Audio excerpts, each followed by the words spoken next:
Tudo bem, da Paraíba vamos a São Paulo com o deputado Edinho Araújo e depois vamos continuar em São Paulo com o deputado Macris. Deputado Edinho tem a palavra. Senhor presidente, senhoras e senhores parlamentares, o mês de outubro marca os 30 anos de atividades da Associação Lar Francisco de Assis na Providência de Deus, com sede na cidade de Jaci, no noroeste de São Paulo. É uma entidade filantrópica cristã sem fins lucrativos, fundada em 1985 por Nélio Joel Belotti, o Frei Francisco. A história do lar se confunde com a história do Frei, um homem devotado ao próximo que transformou a entidade em modelo nas áreas de assistência social e de saúde, e tem uma vida dedicada ao bem comum, ao combate às drogas e o apoio às pessoas mais necessitadas. Em meu mandato, mantenho uma importante parceria com a instituição do Frei Francisco e posso atestar a seriedade com que se aplica cada tostão do dinheiro público em benefício das pessoas que mais precisam. Destinamos recursos de emendas parlamentares para os hospitais administrados pelo Lar São Francisco. A Associação Lar São Francisco cresceu nessas 3 décadas e atende a milhares de pessoas em todo o país. Hoje ela é responsável por obras sociais nos estados de São Paulo, Goiás, Pará, Minas Gerais, Rio de Janeiro e ainda mantém uma missão humanitária no Haiti. O maior reconhecimento ao trabalho do Frei Francisco veio em julho de 2013, quando uma de suas obras assistenciais modelares, o Hospital da Barra do Tijuca, do Rio, recebeu a visita e o incentivo do Papa Francisco. Nosso reconhecimento público ao trabalho do Frei Francisco, a todos os seus colaboradores e a cada pessoa que, a seu modo, ajuda o lar a manter sua missão de levar carinho, atenção, atendimento e uma palavra de consolo às pessoas que mais necessitam. Senhor presidente e senhores parlamentares, um outro registro. O Brasil perdeu, no último domingo, dia 11, uma figura maiúscula do mundo empresarial que projetou São José do Rio Preto, cidade que tive a honra de ser prefeita, além das nossas fronteiras, o empresário Francisco de Oliveira Verde, de 97 anos. Empreendedor por vocação, fundou há 65 anos o Grupo Rodobens, composto por mais de 60 empresas e com forte atuação no Brasil e Argentina, nas áreas de varejo, automotivo, serviços financeiros e imobiliários. Ele ocupava a presidência do Conselho de Acionistas. Pude homenagear Valdemar Verde em vida, quando fui prefeito de São José do Rio Preto, dando seu nome ao complexo viário do quilômetro 444 na rodovia Washington Luiz. Verde deixou uma marca, o seu tino empresarial. Aos 22 anos de idade, no ano de 1942, comprou um pequeno avião para agilizar seus negócios. Recebeu aulas e saiu pilotando no mesmo dia. Verde era conhecido além das fronteiras brasileiras. Em 2009, foi eleito empreendedor do ano e recebeu uma premiação mundial em Mônaco. Sua liderança na região de São José do Rio Preto vem desde os anos 60, quando trabalhou pela criação de um sistema autônomo de transmissão de sinais de TV, já antevendo a importância estratégica desse veículo. Foi grande dirigente e conselheiro vitalício da Associação Comercial e Industrial de Rio Preto. Trabalhou pela instalação da Faculdade de Medicina de Rio Preto. Fundou e dirigiu a regional do Centro das Indústrias e da Federação das Indústrias do Estado de São Paulo, Fiesp-Ciesp. Enfim, era um homem à frente de seu tempo e compromissado com a comunidade e os colaboradores de sua empresa. Sua rica história de vida está registrada no livro Meu Prezado, expressão que ele usava para se dirigir às pessoas, de autoria do jornalista José Luiz Rey, publicado em 2011. Condolências à família de Valdemar de Oliveira Verde, de quem tive a honra de privar da amizade. Parte um grande homem, fica a sua história e seu exemplo. Muito obrigado, senhor presidente. Continuando ainda por São Paulo, vamos com o deputado Vanderlei Macris. Senhor presidente, Vossa Excelência dê como lido, senhor presidente. Sim. Dê como lido o inteiro teor e a divulgação dos meios de comunicação deputado, desta casa, o pedido de Vossa Excelência está atendido e vamos pedir que se dê toda a divulgação nos órgãos de comunicação dessa casa. Deputado Macris, mas vamos dar uma rápida passadinha pelo Pará, com o deputado Lúcio Vale, para que também tenha 1 minuto. Senhor presidente, senhoras e senhores deputados, eu queria dar como lido o pronunciamento que faço como presidente do SED, do Centro de Estudos e Debate Estratégico da Câmara de Deputados, na realidade fazendo uma avaliação do que está sendo discutido lá no centro, dando aqui os estudos que estão sendo elaborados, como mobilidade urbana, da primeira infância, de segurança pública e do Arco Norte. Então, senhor presidente, eu queria que fosse também divulgado no meio de comunicação da Câmara de Deputados. Obrigado. Deputado Lúcio, atendido o pedido de Vossa Excelência, estaremos solicitando que se dê toda a divulgação ao pronunciamento de Vossa Excelência. São Paulo, então, com o deputado Vanderlei Macris. Muito obrigado, senhor presidente, deputado Gilberto. Gostaria também de agradecer aí a presença e a visita do deputado Cauê Macris, meu filho, que é líder do governo, Geraldo Alckmin, em São Paulo, na Assembleia Legislativa de São Paulo, que nos honra com a sua presença. Senhor presidente, senhoras e senhores deputados, a avaliação do Sistema Único de Saúde anda tão ruim quanto a própria popularidade do governo e da presidente Dilma. Uma pesquisa do Conselho Federal de Medicina destaca que os brasileiros estão descrentes do atendimento que têm por direito. A maior reclamação é na demora para a marcação de realização de exames, consultas ou cirurgias. 58% disseram que esperam por mais de 6 meses por esse atendimento. 6 meses, vou repetir, a espera pelo atendimento. 41% esperam por mais de 6 meses. 59% também disseram ser difícil ou muito difícil marcar uma consulta no Sistema Único de Saúde. O problema dos cidadãos é potencializado pelo descaso que se apresenta pelo governo federal. Entre os entrevistados da pesquisa, 18%, vejam só, senhor presidente e senhores deputados, 18% deram nota 0 para o SUS. O maior problema apontado pelo Conselho Federal de Medicina é a gestão. Isso foi claramente demonstrado nas últimas reuniões que fizemos na comissão especial que avalia a emenda número 1 de 2015. Nos últimos 12 anos, o governo federal deixou de aplicar 171 bilhões de reais que estavam disponíveis no orçamento. Vejam só, 171 bilhões disponíveis no orçamento que não foram aplicados em saúde pública. Esses 171 bilhões certamente trariam milhões de enfermos, daria mais dignidade aos docentes e salvariam muitas vidas. O Ministério da Saúde não informa por que não aplicou os recursos. Simplesmente não informa. Apenas declara que o investimento para a atenção básica mais que dobrou. Ora, onde? Ninguém viu, ninguém percebeu. Sabemos que essa justificativa não é verdadeira. É apenas mais uma desculpa carimbada pelo PT de incompetência na gestão da saúde pública brasileira. O sistema de saúde, senhor presidente e senhores deputados, não pode ficar no ponto que está. Aqui na Câmara, a deputada Carmen Zanotto está finalizando o parecer do relatório da proposta de emenda constitucional número 1, 2015, que estabelece a obrigação da União em investir percentual da saúde com o objetivo do Saúde mais 10, do grande movimento nacional que trabalha esse tema.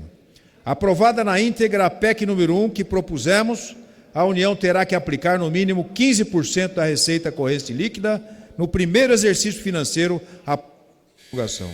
Para concluir, senhor presidente. Nos 4 anos seguintes, percentuais serão de 16%, 17%, 18% e 18,7%, ou seja, 10% da receita corrente líquida, ou melhor, 10% da receita corrente bruta, que será investido conforme tem os estados e municípios obrigação de investimento no âmbito da saúde pública. Tem os estados 12%, os municípios 15% e o governo federal está absolutamente descompromissado com esse percentual de investimento. O SUS é fundamental para os cidadãos. Eu quero repetir aqui. A saúde é um direito conquistado ao longo dos últimos anos e que o governo não tem dado a necessária importância para um problema tão sério do Brasil como é a saúde pública. O governo precisa entender que a destinação para a saúde não é despesa, é investimento e deve ser completamente priorizado. Essa é a palavra que gostaríamos de deixar sobre a saúde brasileira, senhor presidente. Muito obrigado. Muito bem, de São Paulo vamos então a Sergipe com o deputado Johnny Marcos. Vamos ainda ao Amazonas com o deputado Átila Lins. A Minas Gerais com o deputado Domingo Sávio. Deputado Chico D'Angelo do PT do Rio de Janeiro. Deputado Desculpe, deputado, mas enquanto o deputado vem à tribuna, vamos ao Coronel Fraga, que pediu a palavra também por 1 minuto. Muito obrigado, senhor presidente. Eu só queria externar aqui a minha insatisfação com o governador Rodrigo Hollenberg. Na contramão de tudo que se predispôs a fazer, com essa desobstrução atrapalhada da orla do Lago Paranoá, agora ele vai ter que responder. As famílias de 3 pessoas morreram afogadas nessa orla do Paranoá, em virtude do abandono desse governo, que não tem competência para sequer colocar uma lixeira nos locais existentes hoje, mas movidos por uma ponta de inveja de alguns membros do Poder Judiciário, o governador Hollenberg agora tem a sua caneta suja de sangue, porque as 3 mortes que aconteceram é evidente que é por falta de competência do governador do Distrito Federal. Muito obrigado, presidente. Ok, de Brasília então com o deputado Chico D'Angelo do Rio de Janeiro.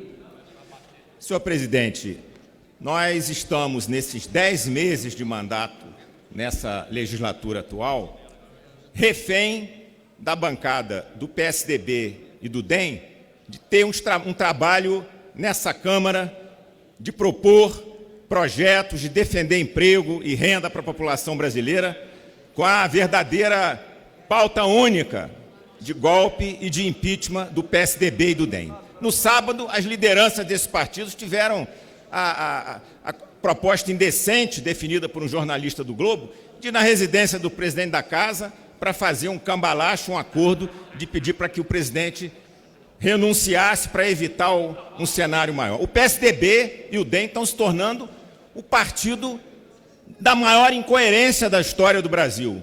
Eram contra a CPMF, são contra a CPMF, foram que implantaram.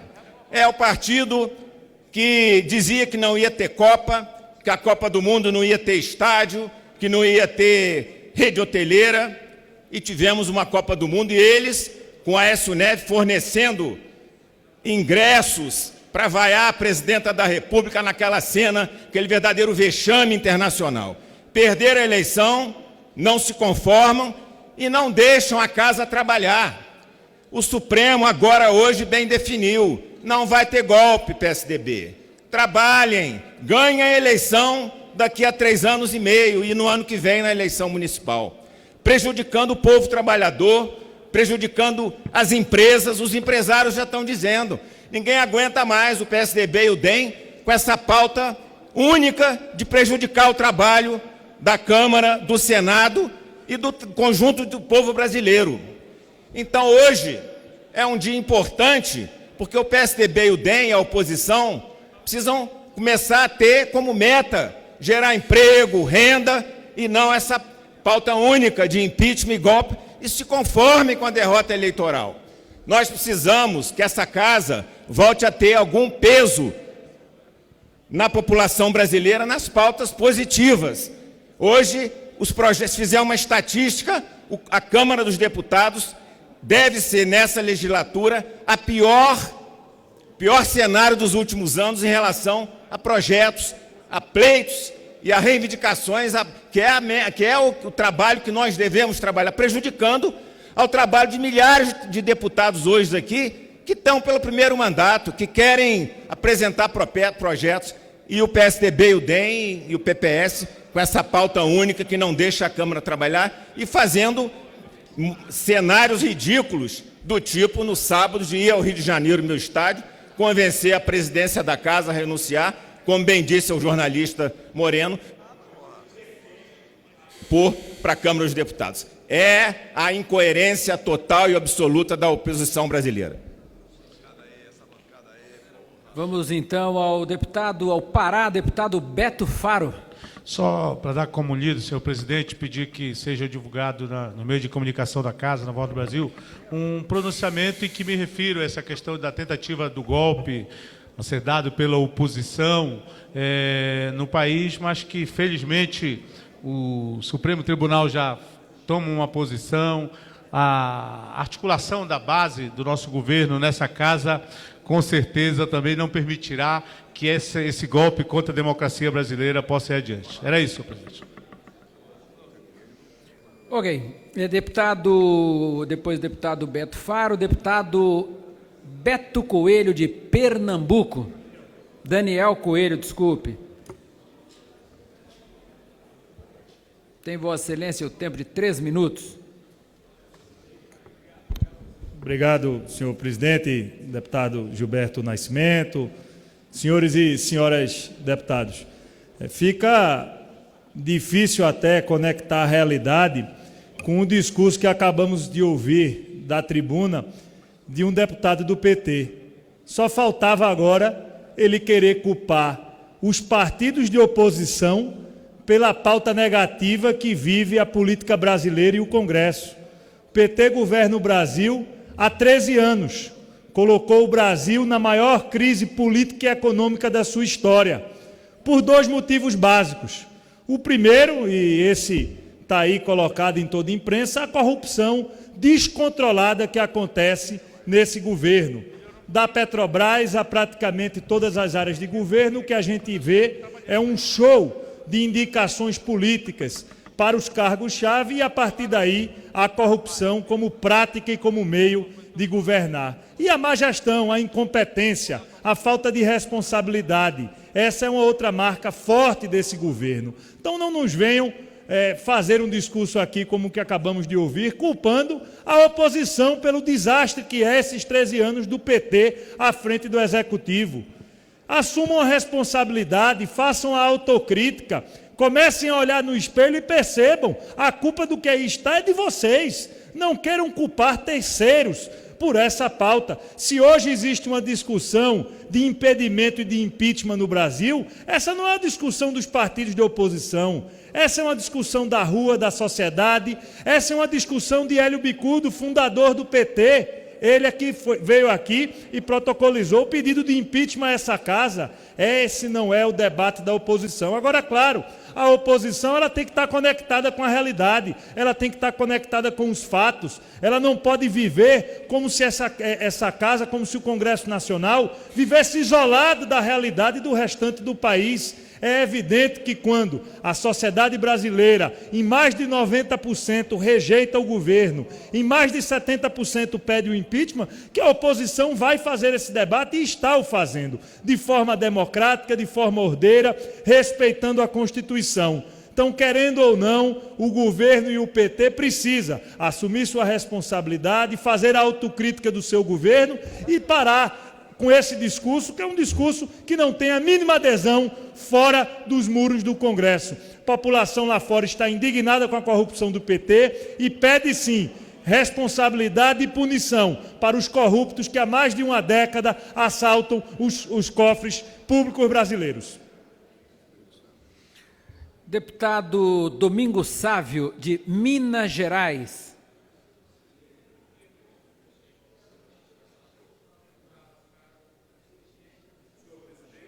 Senhor presidente, colegas parlamentares.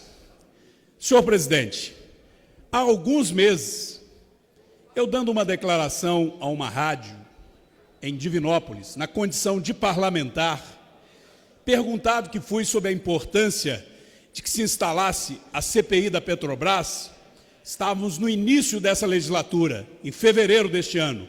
Fui entrevistado como deputado federal para dizer por que eu havia assinado e por que eu acreditava que era fundamental para o Brasil aprofundar as investigações para que nós chegássemos aos culpados e punisse os culpados, para o país deixar de ser o país da impunidade e da roubalheira, que envergonha, que entristece tanto os brasileiros. Naquela ocasião, perguntado sobre a minha opinião, se o ex-presidente Lula sabia ou não, eu disse que o ex-presidente Lula deveria ser investigado, que o Lulinha, seu filho, deveria ser investigado. Isso me rendeu um processo no Supremo. Estou lá sendo processado no Supremo, porque o Lulinha disse que eu estaria injuriando, caluniando, ao dizer que ele deveria explicar ao povo brasileiro as notícias fartas de que ele é um dos milionários que tem nesse país, sem muita clareza de onde veio toda essa fortuna. E que entendia eu, como parlamentar, que ele deveria ser investigado, como qualquer brasileiro, sobre os quais possam pairar qualquer dúvida. Me rendeu um processo, e nessa tribuna vieram alguns deputados dizer que eu estava tendo uma atitude irresponsável, chegando a me acusar de mentiroso, porque eu exigia uma investigação para essas figuras. Deputado Reginaldo Lopes, deputado Padre João, sobre os quais eu sempre tive muito respeito, muito zelo em tratar com todos os colegas parlamentares, indiferente das nossas divergências de opinião. Pois bem, este fim de semana veio à tona as investigações da Polícia Federal, vieram a público a declaração, né, do delator que assumiu lá publicamente, ou melhor, em juízo, né, a condição de ter sido ele que pagou mais de 2 milhões ao senhor Lulinha por tráfico de influência. O senhor Baiano, né, nem sei exatamente quem é a figura, mas esta figura esdrúxula, que está preso, né, declarou isso de maneira absolutamente segura, que o senhor Lulinha é um dos envolvidos nesse esquema de corrupção, levando aí milhões de reais para fazer tráfico de influência. Eu espero que esses senhores deputados tenham a dignidade de vir se retratar com relação às referências. Não me intimidei, não vou me intimidar. Quem comete os crimes que o Brasil está aí perplexo, tem que pagar por eles. Seja ex-presidente da República, seja filho de ex-presidente da República, seja deputado, senador, e eu entendo que a investigação é para todos. Nunca fugi disso. Mantenho o meu sigilo bancário, patrimonial, pessoal aberto, desde o tempo que eu era deputado estadual. Mantenho e cada ano renovo para a Procuradoria-Geral da República, que eu não quero guardar sigilo da minha vida patrimonial, que é meu dever dar exemplo como homem público.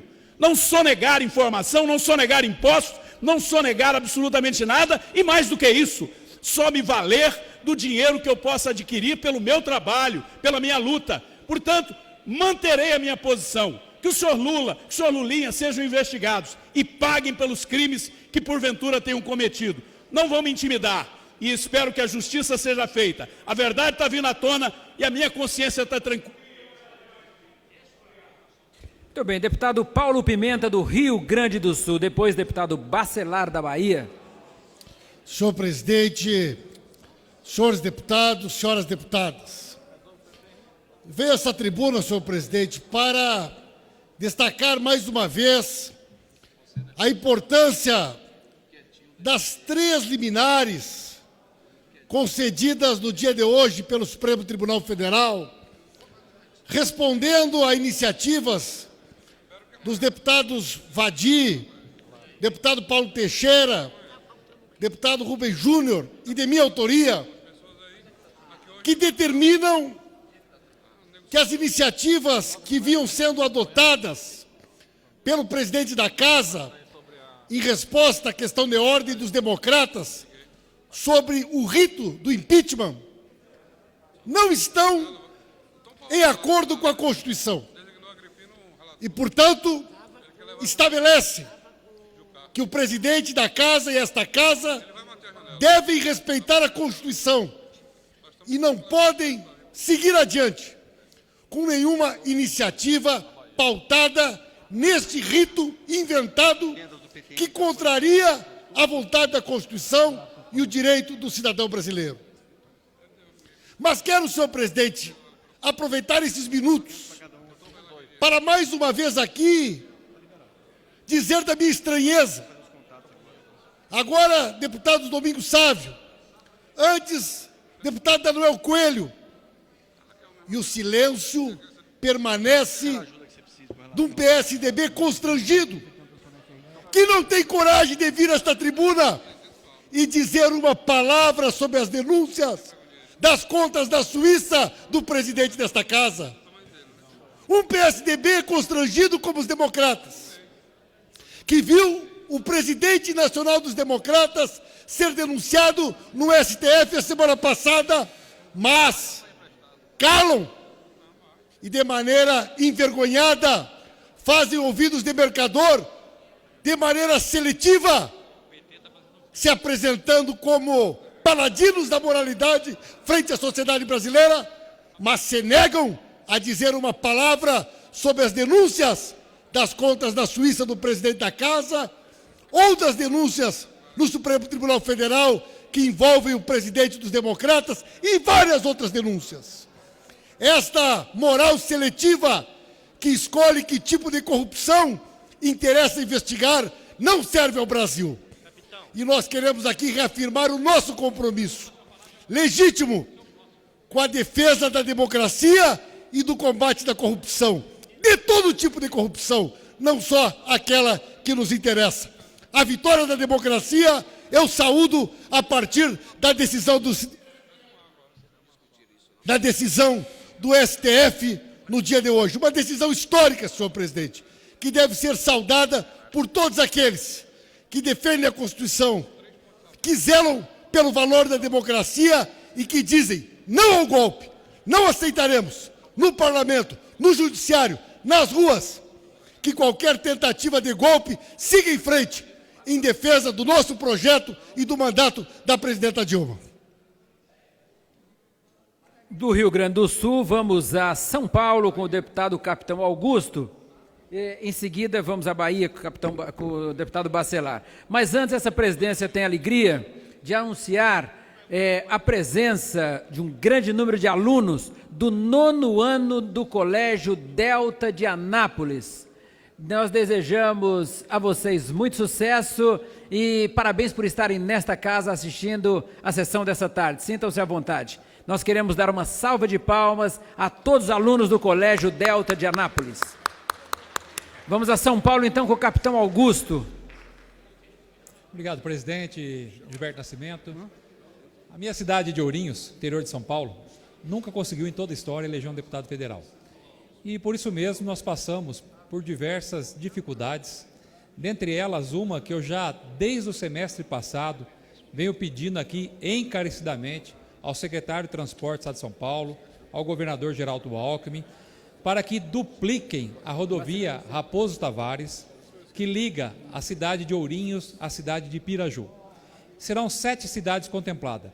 Hoje, é pista simples, um fluxo intenso de caminhões, ônibus, vans de estudantes, veículos, diversos acidentes com vítimas leves, vítimas graves, vítimas fatais.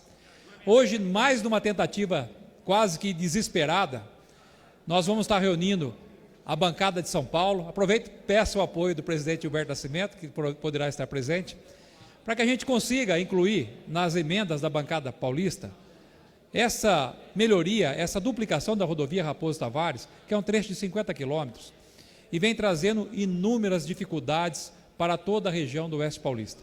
E além disso também nós temos a dificuldade da falta de 2 viadutos ao longo da rodovia Raposo Tavares que corta a cidade de Ourinhos. Nós temos lá um trevo nos bairros da Vila Brasil e Boa Esperança, que já ocorreram diversos acidentes, como essa semana, com vítimas graves, vítimas fatais. Precisamos mais do que urgentemente a instalação de 2 viadutos, ao menos, ao longo da rodovia Raposo Tavares, que corta a cidade de Ourinhos, e urgentemente a duplicação do trecho de Ourinhos a Piraju. Então, hoje, na reunião da bancada paulista, vamos tentar fazer com que os demais deputados sejam sensíveis a esse pleito e que nós consigamos incluir como as 20 emendas prioritárias que serão destinadas ao governo de São Paulo. Aproveito aqui também, presidente, para falar de uma reportagem que estivesse envolvido qualquer policial militar, até mesmo policial civil, fazendo tráfico de drogas, trazendo drogas da Bolívia, com certeza sairia no Jornal Nacional. Para nossa surpresa, quem estava trazendo essa droga era uma equipe da TV Globo. Agora nós vamos ver se vai sair no Jornal Nacional hoje a equipe da TV Globo que estava trazendo cocaína da Bolívia para cá e foi presa no Mato Grosso. Vamos ver se vai dar o mesmo tratamento, o mesmo destaque que dá quando há policiais envolvidos nesse caso. Aproveito também para falar que eu falei hoje ainda sobre um jornal, o Jornaleco de Ribeirão Preto, chamado A Cidade, que está trazendo charge denegrindo a Polícia Militar, e nós descobrimos agora que um dos jornalistas responsáveis é um ex-policial militar expulso da Polícia Militar. Está aí a mágoa e o motivo das tardes. Charles. Muito bem. Nada mais havendo a tratar, eu vou encerrar os trabalhos, antes convocando a segunda sessão deliberativa extraordinária para hoje, terça-feira, 13 de outubro, às 16h52, com a seguinte ordem do dia: medidas provisórias número 678 de 2015, projetos de lei número 6.953 de 2002, 2.750 de 2015, 959 de 2003, 5559 de 2009, 2892 de 2015 e 5.369 de 2009. Também ainda na pauta o projeto de lei complementar número 251 de 2005. Também o projeto de lei número 4.852 de 2012. Também o projeto de lei complementar os projetos 603 de 2010 e 278 de 2015. Ainda propostas de emenda à Constituição números 215 de 2003 e 393 de 2014. Projeto de lei número 595 de 2013 e, por final, projeto de resolução número 14 de 1999. Portanto, senhores deputados, nós temos também a MP 680, que também está inclusa aqui na pauta.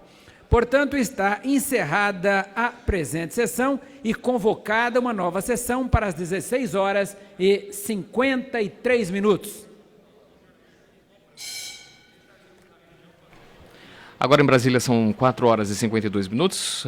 Você está acompanhando a sessão plenária da Câmara dos Deputados. Nós tivemos essa rápida interrupção para a abertura de uma nova sessão e, se a previsão se confirmar, nós teremos hoje votação no plenário da medida provisória 680 de 2015, a medida provisória que permite às empresas em dificuldade financeira reduzirem a remuneração e a jornada de trabalho de seus empregados em até 30%, contanto que não sejam demitidos sem justa causa. Houve reunião de líderes ainda há pouco, logo mais nós teremos informações atualizadas sobre a pauta desta tarde. Também, se tudo se confirmar, teremos a continuação da apreciação daquela medida provisória 680 de 2015, que trata sobre o regime diferenciado de contratações públicas em licitações de contratos realizados para a segurança pública.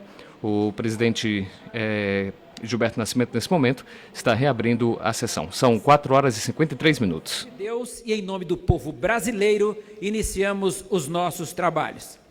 Fica dispensada a leitura da ata da sessão anterior.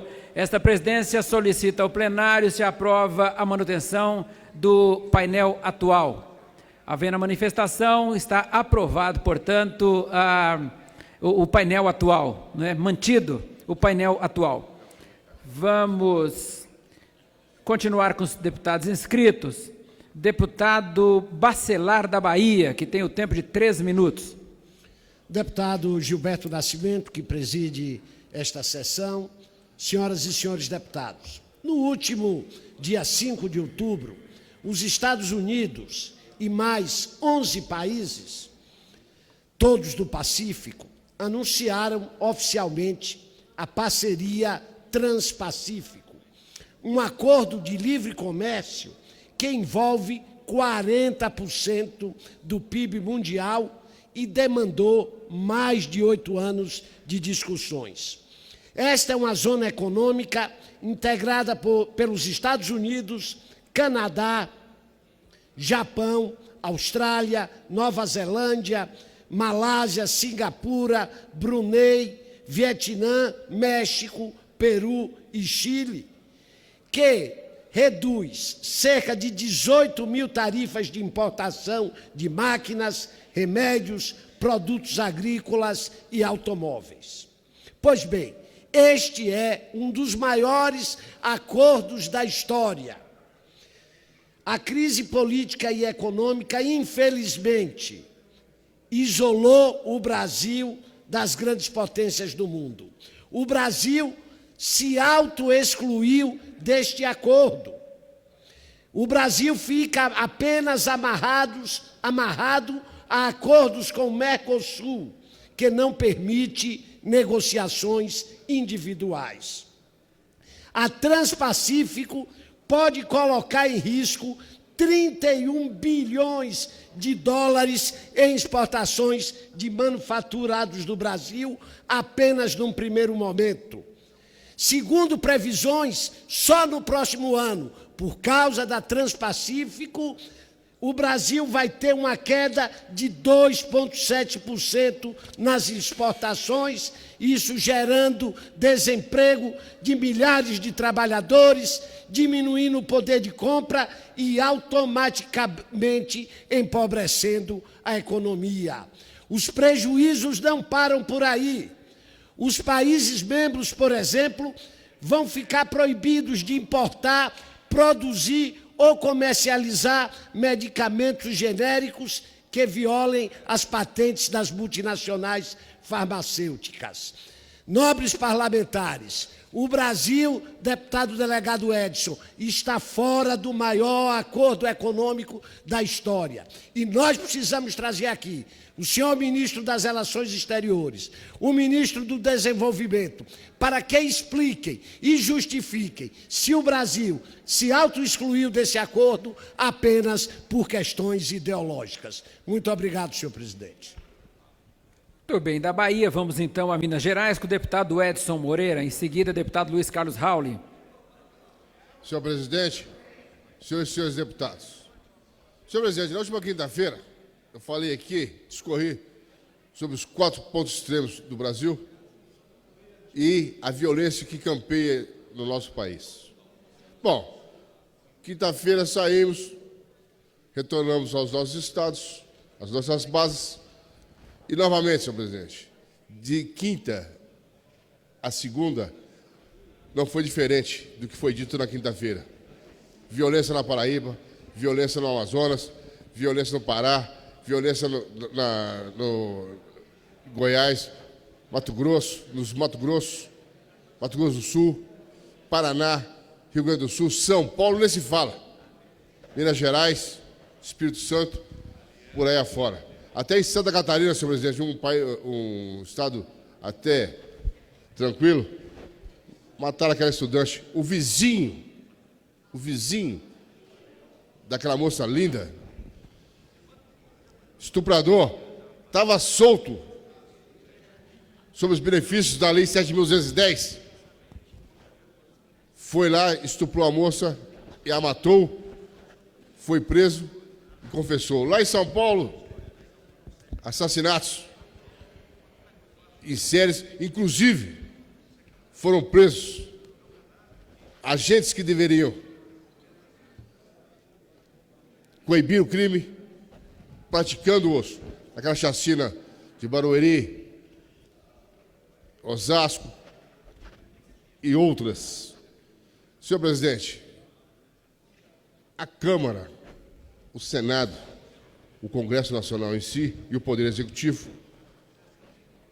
tem que elaborar as leis para reprimir esse crime que campeia país afora. Em vez disso, ficam aviltando a Constituição, atacando a Constituição e o devido processo legal, querendo sentenciar só com artigos de jornais. É incabível isso, senhor presidente. Vamos dar o direito de defesa, como diz a nossa Constituição. Vamos fazer o devido processo legal e vamos combater a criminalidade que, além de outros problemas de saúde, educação, e outros mais, infraestrutura, etc., estão acabando com o nosso país, com os nossos estados. Os estados que nos mandaram aqui, senhor presidente, para que os representasse e para que trabalhasse em prol da melhora. Principalmente, senhor presidente, nós, da segurança pública, temos que defender a nossa população desses criminosos. Muito bem, de Minas Gerais, agora vamos ao Paraná com o deputado Luiz Carlos Rauli. Deputado de Santa Catarina, deputado Fabrício Oliveira. Deputado Carlos Henrique Gaguin. Deputado Carlos Henrique Gaguin, do Tocantins. Deputado Flavinho, de São Paulo. Deputado Paz Landim, do Piauí. Deputado Tenente Lúcio, de Minas Gerais. Do PDT de São Paulo, deputado Major Olímpio. Tem Vossa Excelência a palavra por 3 minutos, deputado Major Olímpio.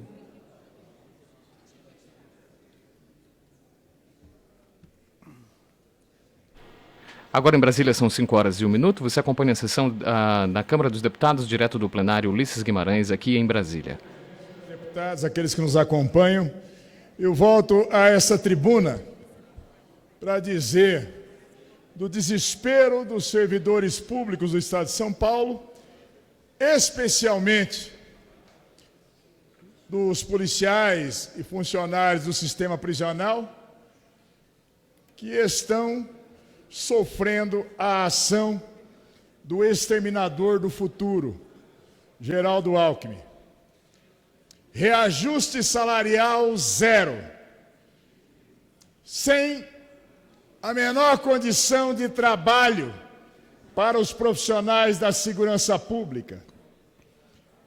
O PCC avançando e mandando no crime de dentro dos presídios. Após a farsa negociada pelo governo do Estado, em 2006, quando nós tivemos os ataques do PCC, o governo se prostrou, se colocou de joelhos, e os membros do PCC disseram: se formos movimentados para presídios federais, nós vamos virar todas as cadeias novamente. E o governo se acuou, se acovardou, afrouxou, arregou para o crime. E hoje nós temos as mortes em séries de policiais, de agentes penitenciários, de funcionários da Fundação Casa, que estão sendo caçados como moeda e medalha do mundo do crime. Não bastasse isso, o governador ainda insiste em ter a falta de estrutura do Estado, proporcionando reajuste zero para os servidores. Não bastasse a crise hídrica, que hoje ia fazer o governador até receber um prêmio aqui nessa casa, pela gestão hídrica.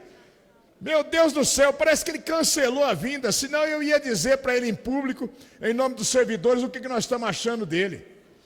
Mas que vergonha! É preciso ter um pouco de sensatez. São Paulo está na mão dos criminosos e é administrado com incompetência e com ranço em relação aos servidores públicos.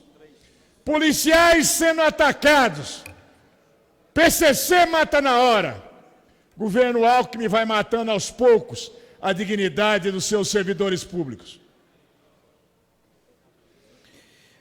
Depois do Major Olímpio, de São Paulo, vamos ao Ceará, com o Cabo Sabino. Deputado Cabo Sabino, do Ceará, tem o tempo de 3 minutos para fazer o seu pronunciamento, que será ouvido pelo Ceará e por todo o Brasil. Tem Vossa Excelência a palavra, Cabo Sabino.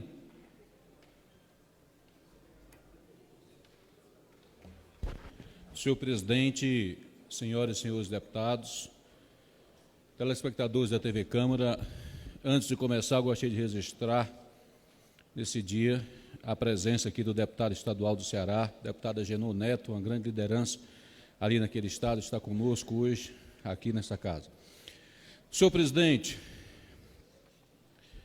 a presidente Dilma e a equipe econômica insiste em trazer a questão da CPMF. E eu gostaria de chamar a atenção exatamente da equipe econômica da presidente Dilma. A população está inquieta e não aceita o retorno da CPMF, nem nos moldes sugeridos por sua equipe econômica de 0,20, nem nos moldes que os governadores dos estados querem de 0,38, mesmo alegando que esse 0,18 seria para custeio da saúde e beneficiaria vários municípios. O cidadão